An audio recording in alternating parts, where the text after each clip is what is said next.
Oda finally revealed more details about the elusive owner of the 4th Road Poneglyph, simply known as Firescar, said to be a man who sails around in a pitch-black ship and able to create whirlpools with his Dao fruit powers. But once you think about it, we already have someone who sails in a black ship and create whirlpools, being none other than Monkey D. Dragon. But there's a lot more to this than first meets the eye, so join me as we break down the true plans of Firescar, Monkey D. Dragon, as well as all the other relevant info on Kuzan, Lost Defeat, and much more. So this chapter mostly focuses on the clash between Kuzan and Garp. Garp makes his grand landing on Hachinosu as his battleship safely lands thanks to Prince Cruz, who uses a move called Nyudogunyo, which is meant to be a pun given the similar pronunciation of Nyudogumo, which is the Japanese word for cumulonimbus, essentially making a cloud made of clay, a claymulonimbus if you will. Meanwhile, Kobe and Hibari make it back to the ship, but Hibari is frozen in place by Kuzan. This is actually way more fitting than you may imagine, as we previously brought up how Hibari is one of the few characters in the series to speak in Japanese Hiroshima dialect, the only other one being Sakazuki, which has led many Japanese fans to speculate Hibari is Akaino's daughter. This would make it particularly fitting that Kuzan is being petty towards him by freezing his own daughter out of the bunch, though it also brings into question why he didn't try to freeze Kobe directly, but maybe this is yet more evidence that he is willing to let Kobe go and is only putting up appearances for the sake of not letting Blackbeard think he's betraying him. Kuzan is finally formally introduced as the captain of the 10th ship as we all thought, and we get the details of how he joined Blackbeard, which appear to be quite coincidentally something that adds doubt on Kuzan's true motives, but it's also entirely possible that he specifically tracked down and provoked the Blackbeard pirates for just this motive, so Oda keeps playing us with his true allegiance. It's fascinating, however, to hear how Blackbeard explains that he and his crewmates aren't friends, simply collaborating with each other for their own interests, which to him is what being a pirate is all about, an ideology that clearly stands in clear contrast with Luffy's. Kuzan being here at Hachinosu also means he can't be at Egghead, which instead only leaves Katarina Devon or Lafitte possibly going there. His clash against Garp is particularly fitting though, as while this hasn't been explored as much in the main story, Kuzan was one of Garp's biggest protege, even referring to himself as his number 1 here, and someone who always looked up to him. In chapter 0 in particular, we see how Kuzan admired Garp and his attitude of acting on his own independent of the world government's orders, which is precisely why he claims here that he also wants to live his life his own way. Garp however adds that to lose your way or to hesitate is a weakness, which may again be hinting at Kuzan not fully committing here.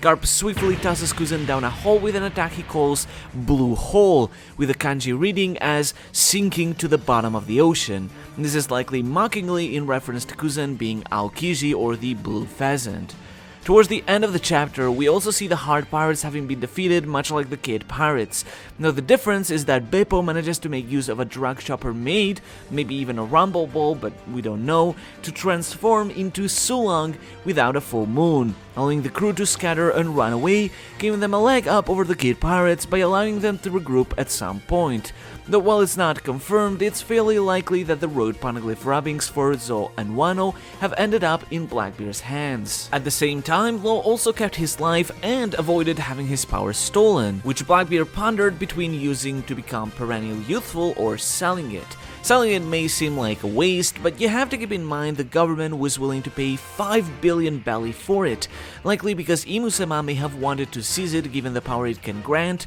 and fearing maybe even that someone may try to enact the plan Doflamingo attempted to pull off to become king of the world, though you can watch my video for that if you want more clarification on that. One tidbit of interesting information Blackbeard brings up though is the connection between the Rocky Port incident and the 100 Hearts incident, as it was mentioned that Law became a Shichibukai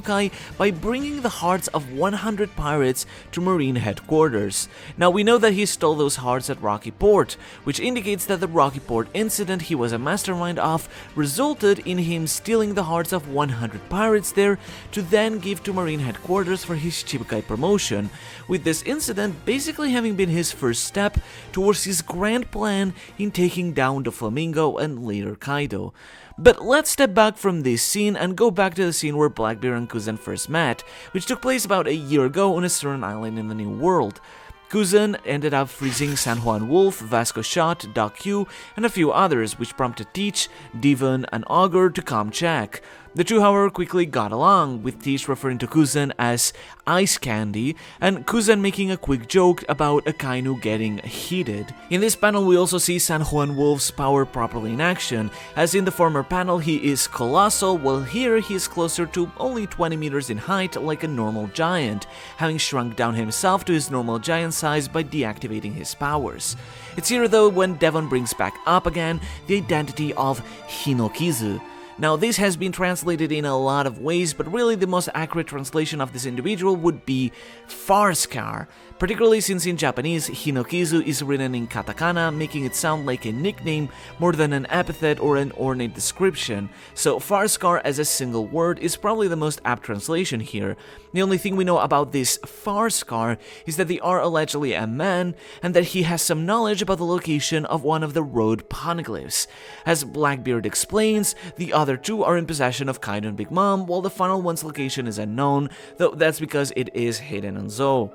Lafitte, however, finally gives us some better context on Firescar, claiming he's a man set to ride around the seas in a pitch-black ship, and that anyone who tries to approach it is sunk to the bottom of the sea in a giant whirlpool, with Lafitte speculating that it may be the work of a Devil Fruit ability user. There was some speculation before that Firescar could be Jaguar D Sol, having been scarred by fire in his battle at Ohara, now hiding at Elbaf with the final Road Poneglyph, but this chapter makes it seem evident that Firescar is someone moving across the seas on a ship. Now, there's a very real possibility that Firescar is a completely brand new character who Oda will introduce for the final saga, as I'm sure there's still a few new designs and concepts that he wants to introduce. But, at the same time, there's also one man who perfectly fits most of these requirements: Monkey D. Dragon. And this is because, particularly in the manga, Dragon's ship, known as the Wind Granma, named after the ship that Fidel Castro used during the Cuban Revolution, is drawn in the manga to be pitch black, down to the masts and every part of it aside from the sails, which would perfectly fit this definition. Really, the only caveat is how in the anime, as well as the digitally colored manga, which, keep in mind, is considered to be completely canon and checked by Oda in terms of coloring choices compared to the anime, the Wind Granma has a more varied color scheme, and there's also the fact that the sails don't appear to be black like in Lafitte's description. But it is still possible that maybe this was a mistake on Oda's end when reviewing the color schemes for the digitally colored manga, and maybe fixed down the line to match the appearance of the black and white manga, where it is completely black without any types of tones. This kind of brings into question why they would refer to Dragon as Firescar rather than his publicly known identity though, but this could all just be a result of how rumors are thrown around, with the rumors starting in one place and people hearing of it not realizing who exactly it is talking about. And while it may be possible that he may have hidden a far wound somewhere on his body we haven't seen, it's also completely possible that the nickname Firescar may refer not to a wound on Dragon's body, but perhaps even the mark on his face, giving the impression of being like a scar and thus making people remember him by that nickname. And it would be very fitting because it makes sense that Dragon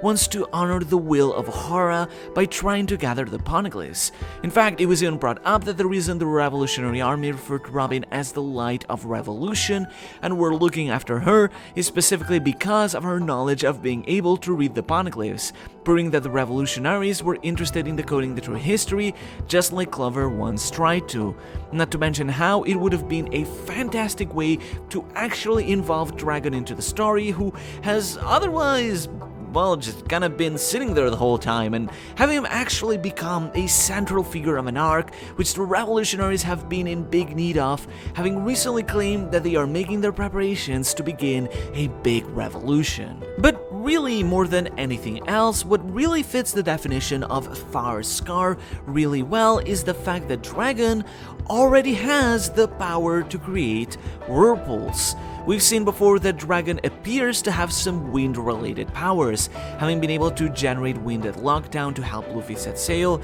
and even being seen directly transforming into wind itself in chapter 794, which would suggest he has a wind logia fruit, potentially the Kazekaze no Mi. It's also possible that maybe it's some weather-related paramecia or even a mythical type Zoan, but it's hard to say for now. But at the very least, it's certainly related to wind, especially one with his ship being called literally the Wind Grandma. And you know, wind can affect whirlpools, which he may use to keep people away from his ship, thus starting the rumor, making everything fit into place. And in the end, I think that Dragon's powers will play a big role in the story of One Piece to come, because after all, what is the thing that we have been constantly being warned about the D clan? That the D will always bring another storm.